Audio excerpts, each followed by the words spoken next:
અને સમાજના ચૂંટાયેલા પ્રતિનિધિઓ આ અલગ અલગ ગામમાંથી સમાજ માટે કોઈ કરી મૂકવાની જે ભાવના અને તમન્ના લઈને કંઈક આપણા અધિકારોને સમજવા અને શીખવા માટે આપ સૌ અહીંયા આવ્યા. આપ સૌ આજે સમાજની જે સિંહણ જેને કહેવામાં આવે, ઇતિહાસમાં કોઈ લડાઈ બહેનો વગર નથી લડાઈ એવી બહેનો. મિત્ર, લડાઈ બહુ લાંબી છે અને જો લડાઈ લડવી હોય તો ધીરજ ખોવાનું બંધ કરી નાખજો. બરાબર છે?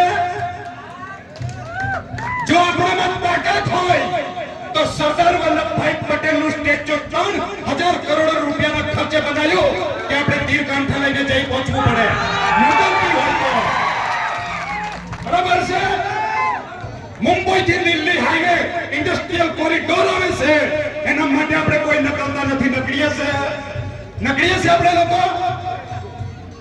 ઓરિજિનલ લડાઈ લડવી હોય તો ભારત દેશના 15 આદિવાસીઓને જે ફંડામેન્ટલ રાઈટ છે એને પહેલા સ્ટડી કરો, અને સ્ટડી કરશો તો તમે આ તાકાતવર અને શક્તિશાળી લોકો સામે લડી શકશો.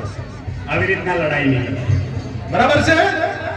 ખોટું લાગે માફ કરજો, મેં સીધો પોઈન્ટ પર આવવા માંડે છે. બરાબર? એટલે આ જે લડાઈ છે તે જમીનની લડાઈ છે મિત્ર. લડાઈ જમીનની લડાઈ. આ મહાનુભાવો આપણા જે ક્ષત્રિયો છે એ કોઈ પોતાના માટે નથી બલિદાન આપ્યું.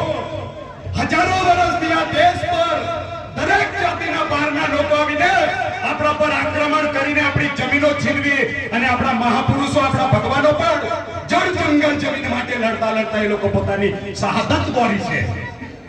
અને આજે પણ એ જમીનનો પ્રશ્ન હલ નથી થયો. સેમ પરિસ્થિતિ જમીન, જળ, જંગલ, જમીનની લડાઈ માટે આપણે ભેગા થઈને વાતો કરીએ છીએ. લડવું જોઈએ. બરાબર? એટલે નાની સૂની વાત નથી.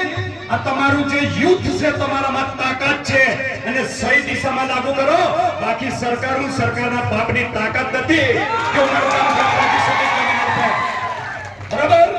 એટલે ઘણા બધા વક્તા છે, મારે ઘણું બધું કેવું છે. આપણે ફાયર પ્લાન્ટ છે પૂછી લેજો.